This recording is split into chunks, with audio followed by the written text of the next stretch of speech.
N'oubliez pas de vous abonner sur Destiny of Africa, le destin de l'Afrique, pour naba nouvelles, pour naba bilonyo sodak.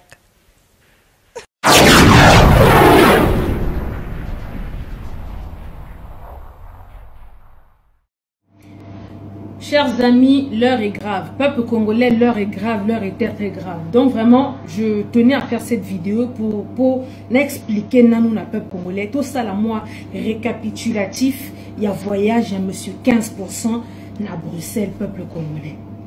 Bande kona ebite so binope bo moni obiso to moni mais eza grave.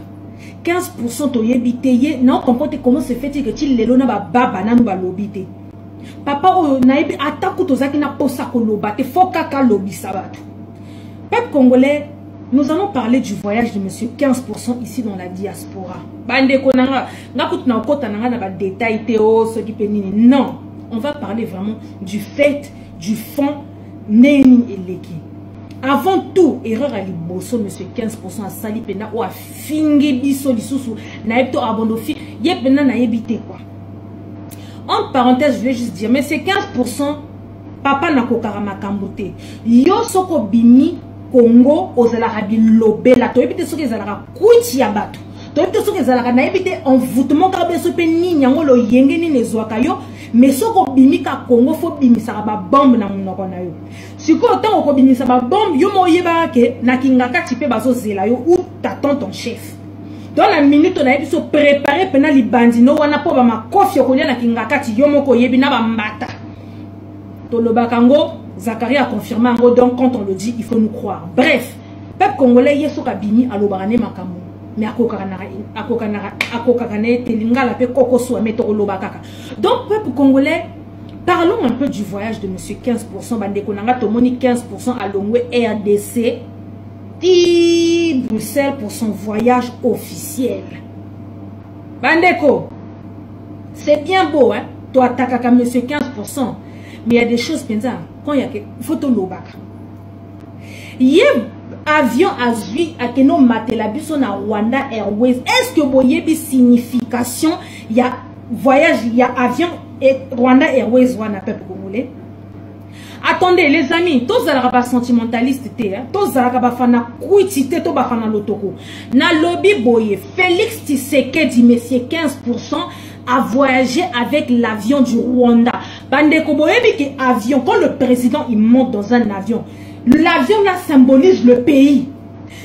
15% a ébi très bien que tous les pas contention na Rwanda. Nandenga que nous signé ba deal na ena Kabibi, namenga keno signé ba deal na ina Paul Kagame, Rwanda na Congo pino moko boyebi ko pesi mbombo boyi Félix tango keno signé ba deal na azoki sa mitema na biso a monka biso ba respect. Donc si lelo on n'arrive pas à valer biso nyoso toza likolo.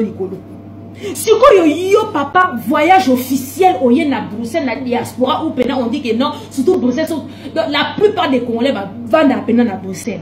Si yo mais c'est 15% lokota makolono inde yango ozana protocole te ozana bato ba pesa ba conseil te yango maman Martha pesa ba conseil te ozana muto ndenge nini mais c'est 15%. Quand on vous dit que kotanga est important bolobaka so pe nini. Peuple congolais, l'acte, vous voyez que la politique, tous les faits et gestes comptent. Tous les faits et gestes comptent. Peuple congolais, 15% à Matina, Rwanda Airways. Peuple congolais, tant total, il connaît tout le monde avion isolé. Tant aux hommes, on a Rwanda Airways, on a Moutou, Paul Kagame, à Sana Kachiwana.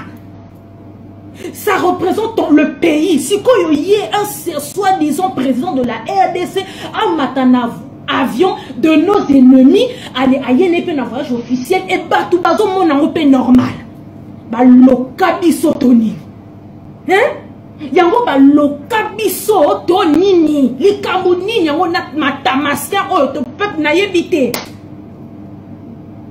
yango il pouvait pas prendre un jet privé ya zuta quand on yebi que chef na ye akena ko lela Mugabe ye mutakena kina avion officiel ya RDC donc Congo RDC Airways Kabibi mutakenda kinango papa fala louer à ta jet privé. Siko banyanga la kata na e wana nyonso. Et donc c'est toute sa clique wana donc c'est une zoi bango ce qu'il fallait pas attendre sous Bruxelles Airways ba kuta na mbala moko kuna na Bruxelles mais bino nyonso bo mati pe na avion de Rwandais donc ezo lobela pe mutu et l'autre côté bozo trouver ngo pe normal yango ba toza ya ko lokato nini ou bien na ebité quoi to sala non Félix to sala yoni Félix on t'a fait quoi 15% on t'a fait quoi bon il peut qu'on finga kabiso tout ton midi pourquoi tu nous insultes comme on t'a fait quoi matamaskin bande qu'on a si bino en politique tous les faits et gestes comptent et le fait que 15% Azur Rwanda Airways pour voyager dans moyen de Bruxelles c'est un message qui nous a fait passer pour nous dire que c'est le Rwanda qui gère le Congo. Congo n'est pas ma beaucoup Rwandais. Pourquoi Kabibi a Kenda qui n'a jet privé ou bien Kenda qui n'a avion a été? Pourquoi il est parti avec l'avion de la RDC pour que le Paul Kagame c'est comme 15% va payer si avion va Rwandais yo Kende kuna non mais bon peut qu'on fingi sa bisoti na un modèle oyo quoi papa bon ko fingi Félix to sala yo nini bande ko na ebete président oyo ko kufa vraiment na ebete Kofinga oyo fingi si biso et kokite o rendre hommage na Kabibi muto abomi biso a violer biso o signé batil ba pacte na yo tu es parti te rendre hommage aux martyrs du Rwanda là-bas yo kaka kofinga likamuni nyango na ba Rwandais on surtout yo to yebisa que ça la business na o sali cop no sili boni pe ko la ki sabiso makamba ba Rwanda na mismo likamuni. Peuple congolais, je vous dis, le message, il était très fort. Hein? Le message que Félix nous a lancé, il est très fort. Voyager avec Rwanda Airways, c'est un message qui est très fort. Bah, Obazama yele, bah, yebi ce que le message qui vient de passer. Il vient de nous prouver par A plus B que le Congo est dirigé par le Rwanda. Que Paul Kagame a tué Pena Manzakane na RDC wana. Donc, bino bafana lotoko, bino bafana kouti, bino boso mélanger bino nyos. Bozela nana expliquer bino, bah, obayo lo bake non, so nini, bozela. Tala. Bino bafana lotoko. Pour tous les belés bazoloba oh et tout toyebi ke bino bosa contre baluba et tout ya mona boso bomba na derrière les mots les talibans les tabomoni ba débat na bino ba faux débat na bino oyo bon moni ba faux débat na bino ya nsala wana boyo loba ke non ba tribalista là bon moni faut être médiocre dans sa tête faut la peine tellement que ba mituna bino botanga te faut vous tellement bas. Donc, pour venir nous pendre ce genre de conneries en disant que non, les gens sont des tribalistes. Quand on parle des talibans, nous parlons des extrémistes. Nous parlons des Bafana Kouiti, nous parlons des Bafana Lotoko et nous parlons des gens qui insultent. Bama Fingatolo, Bango de Bataliban, Malibon, chef na Bango, président na Bango, mais c'est 15% qui constituent leur pays qu'on appelle la Talibanie. Bozoyoka. Donc, vos débats ridicules, minables, médiocres, oh, les tribalistes, faites gaffe, hein? Faites gaffe. Quand on vous dit d'aller à l'école, là, c'est important. C'est pas pour rien. Donc, il faut vraiment être élevé dans sa tête pour enlever les gens de discours. Hein? Il y a pas de tribalisme. Pour combat, il y a des loubas qui sont contre Tshilombo. D'accord? Et ceux qui soutiennent Tshilombo, il n'y a pas que les talibans qui soutiennent Tshilombo. Il n'y a pas que les loubas qui soutiennent Tshilombo. Donc, à l'avenir, vos débats stériles, médiocres, en appelant les gens les tribalistes, là, arrêtez ça tout de suite. Merci, là, je ferme la parenthèse. Donc, pas vous oh et tout. Arrêtez de jouer les victimes. Hein? Arrêtez de jouer les victimes. On s'attaque à Félix, on ne s'attaque pas à une tribu. Il y a donc, bref, c'était juste pour parler de ça. On saute. Peuple congolais, Tobeti dia Masolo, il y a voyage à Tshilombo, donc je vous explique.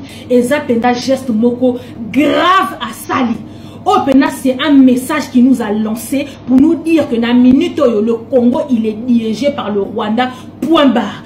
Félix Toyebite to Salayonini. Papa, ti wapi, boni peboy. Bandeko, to tika kozala pe ba sentimentaliste.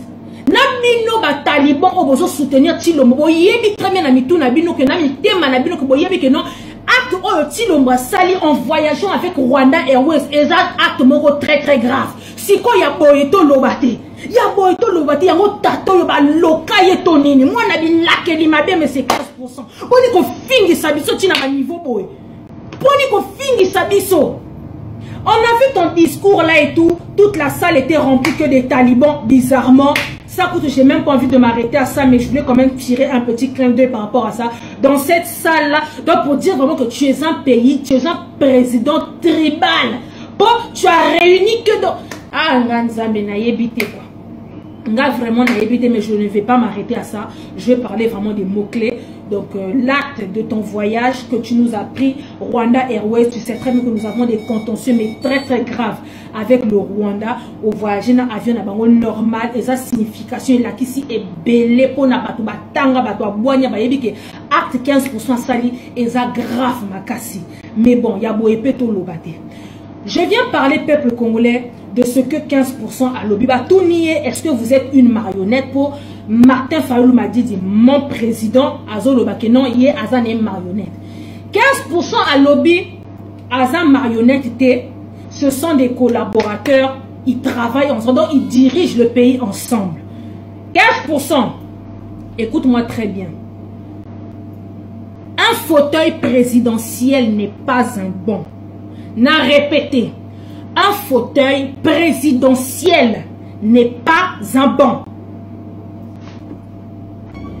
Donc, un banc, qui timoko boye, beaucoup à la 2, beaucoup à la 3, beaucoup à la 4, 5 sur un banc. Un fauteuil présidentiel. Donc, ça veut dire que le président un fauteuil présidentiel n'est pas un bon 15%. Mais toi, tu te permets de dire que non, le pays, là, tu le diriges avec Kabibi. Bisoto yebi que Kabibi a fait le sous-président Yamboka Wanate. Bisoto yebi qu'apparemment, yonne, d'après Bino, Taliban, yonne Moutogana qui va élection. Donc, apparemment, c'est toi qui es le président de ce pays. Comment veux-tu diriger le pays avec une personne qui est déjà partie? No sens. No sens, c'est quoi ton problème 15%? Yango batte la mbanga. Tu sais pas ce que tu dis. Tu sors que des bêtises de ta bouche. 15%. Depuis quand le fauteuil présidentiel c'est un banc? On peut diriger Congo Wanana Kabibi na nenge nini. Bon, c'est un exemple. Oh non, parce que Kabibi, il a le Sénat. Kabibi, il a la majorité. Mais Kabibi, apparemment, il est sous-président. Yoko dit, ah, Nganzambe, 15%. Hein? Si vous êtes au lobby que non, le pays là, c'est Kabibi qui est le président. Boroya au finga, ma finga, tolo, banzamba, ma finga. Na président, mais c'est 15% pensamba, ma finga. On comprend les lopena que pourquoi les talibans insultent. Nous autres, à personne, vous voyez que nous avons un bourrique au sommet de l'État. Oh, nous avons soutenir le bourrique. Ba bourrique, na ba bourrique. Donc, binonion, commençons par votre 15%. Na ba obazo landa, na sima. Donc, binonion, je vous dis donc, na évité quoi? Na évité. Na évité. Donc, en tout cas, peuple congolais, Boyebi, 15%, il s'est permis de dire que c'est lui qui nomme. Yemtoa Nomaka. Et tout, donc c'est lui qui est le président. 15%, c'est Kabibi qui suggère, qui choisit, et toi tu passes à la télé pour faire. Ça s'appelle de la paperasse. Tout se prépare déjà. Kingakati, le président, le roi de Kingakati, il fait ce qu'il a à faire. Bozela. Bandeko Bolimbi Sabino Boyebi Kabulo. Tout le monde dit, mais c'est 15% à Zolobake, c'est lui qui nomme. Il y a un lobby boy. Comme lui-même, il est venu le dire haut et fort. En fait, quand je vous dis qu'il a battu, Boyem ça représente Nabino, a battu la bouche. Il doit savoir ce qu'il dit. Ou bien, bon, ça répond. Elle répond ou bien, bon, filtrer nos journaliste, bon, tout la journaliste avant de poser des questions au président. La question, la question, pour poser au président. Pour président Nabino, Atika, Robeta, Kamama, Bakou, Nami, soit la presse. Parce qu'il dit que des bêtises et c'est une honte. Yazolo Baboye que non, on dirige le pays ensemble. Alors que Toyebi apparemment Yende Moutaza présent. Kabibi Yaza le sous-président. Boko diriger le pays Wana Nenge Nayebi n'a expliqué bien na nini. Je ne sais pas si vous comprenez les gaffes que ce monsieur là il sort. Il dit que c'est lui qui nomme, donc ce n'est pas une marionnette. Papa, toi ce que tu fais ça s'appelle de la paperasse. Tout a été déjà fait. Allez toi ba tindiomu kala. Allez, passe à la télé, allez, va dire ci, dis cela, dis ceci, allez, calme les ardeurs, calme tes talibans, calme les Congolais, calme les gens. mais tu sais très bien celui qui est derrière. Si ça c'était vraiment pour parler de ça dans le peuple congolais, que non, on dirige le pays ensemble, alors que Biso, Tozaki n'a pas ça Kabibi, Wana Longwa, Bakanga Kabibi, mais tu perds tout. Donc, Oyo le bango peut-être aussi de tout le monde, Lobi na yo pe aussi ici, non, on dirige le pays ensemble. Un fauteuil présidentiel n'est pas un bon. Na RDC wana tozana mukala comme on est 15% et on a un président qui s'appelle Kabibi. Yende mutakena qui n'a avion présidentiel pour que la mastana yende konae Mugabe, hein? A que la mastana Mugabe kuna son homologue à les 15% va PCO avion Rwanda. Allez, prends ça, allez, va gérer ce que tu as géré en Belgique kuna. Donc et ça pena Sony. Dans la prochaine vidéo, peuple congolais, je vais venir parler de Makambu Akendela qui est à Bruxelles. Qu'est-ce qu'il était parti faire à Bruxelles? Là, dans cette vidéo, je viens juste parler de son voyage. Alors, peuple congolais, aussi ici, il y a Makambu, il y a Lobby qui il dirige les pays ensemble. Toyoki dans la salle, mais c'est 15% à Lobby, à Bengi Banyangala Kata. Question est ça. À Bengi Congolais Banyangala Kata, to à Bengi Kabibi na Batunaye Banyangala Kata. Il y a un lobby de 15% préparer les bandits. Pour yo pena eza sous ma kofito kolia na kingakati yo na ma bende kolia ngo pena awa au milieu où tu es chauve ici là. Na moni okolia pena ma bende penza ou bien kolia ba o penza sur ta tête là parce que tu es trop bête. Yo soko bimi na lobby bo yo nengo bengi bango parce que je ne pense pas que tango lobby ba nyanga la kata wana. Je ne est-ce que yo déjà nyanga la kata yebe la kisini? Est-ce qu'il y a des nyangala mon nyangala kata wana yebe la kisini? Si ko yo fingi batu ba nyangala kata wana, est-ce que fingi ba congolais ou bien au fingi Kabibi et sa clique ba rwandais ba nyangala kata? Si ko fingi yo kaka obanda kama na lobi ngo tutala obanda kama kambu osili sakate obandi mais osili sakamakambu te yo kaka libanda mboka on va les déboulonner comme na kingaka tu aussi frappe à danger au changer maloba. Yoka kobimi libanda, on lobby je vais faire comme ceci et tout. Bozala kana ba problème bondi maraté. Vraiment, peuple congolais bolimbi c'est un boulot donc de temps en temps on fait 4 mais faut te bêta ma solo. Il y a 15% à fingi batu les nyanga la kata. 15% ko kaka makambute papa, oko kaka makambute. Yo et ma ekoyinde lokuna na kingakati, tu as insulté qui? Et puis 15% tu es un président d'après toi, osa quand même qu'à moi président. Tu peux pas surveiller ton langage, tu sors des mots, tu sors des termes que tu ne maîtrises pas. Si quand tu as yo il faut expliquer bah au finga qui va congolais banyanga la kata, to finga qui va rwandais banyanga la kata. Si quand soko finga qui va rwandais banyanga la kata, papa yo moko yebi destination na yo. Pour au vivre éternel à l'étranger, tant aussi ces États-Unis au zonga. Kingaka tu payes wana kuna, tu vas les expliquer à ton chef, à ton bourreau là-bas que c'était pas toi que j'avais dit les Nyangalakata, j'avais insulté les Congolais les Nyangalakata. Po yo moko yebi koko karamakambute. Yo kwiti ya batu.